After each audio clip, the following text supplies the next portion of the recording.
বলো। হ্যালো বন্ধুরা, দেখো দিয়া আজকে একটা নতুন রেসিপি নিয়ে চলে এসেছে। দিয়া কি রেসিপি নিয়ে আসলা তুমি? এই যে বন্ধুরা, সেই রুই মাছের পেটি ওরা তো খাবে না, সেটা আমি ভেজে নিয়েছি। ভেজে এই ভর্তা করব, চিংড়ি এই রুই মাছের ভর্তা করব। ওই পেটি খাবে না, তাই পেটি ভেজে সেটা দিয়েই আমি ভর্তা করতেছি।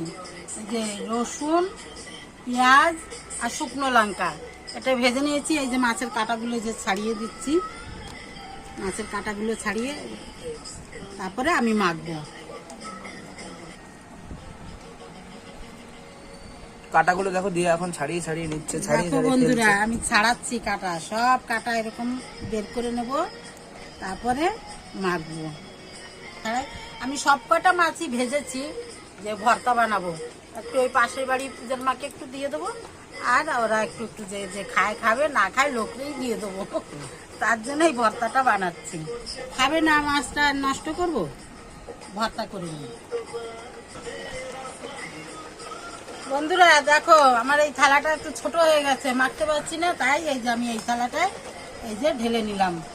এটা একটু বড় আছে, মাখতে ভালো হবে। এই যে রসুন, এই যে পেঁয়াজ, আর এই যে শুকনো লঙ্কা। এবার আমি শুকনো লঙ্কাগুলো নিয়ে নিচ্ছি। বেশি দেবো না, শুকনো লঙ্কা 3টেই দেবো, আর দেবো না, পেট জ্বালা করবে, খেতে পারি না এত ঝাল। এই যে এবারে ভালো করে মেখে নিচ্ছি বন্ধুরা, দিয়ে পেঁয়াজ, রসুন আর লঙ্কা।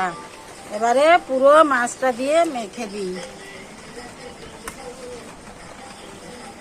হয়ে যাবে খাওয়া। আর কিছু এই যে বাবু খাবে না করছে তো রুই মাছ, ওই বেশি খাবে এখানে। ওই একটু কাটা নুনটুকু দিয়ে দিচ্ছি,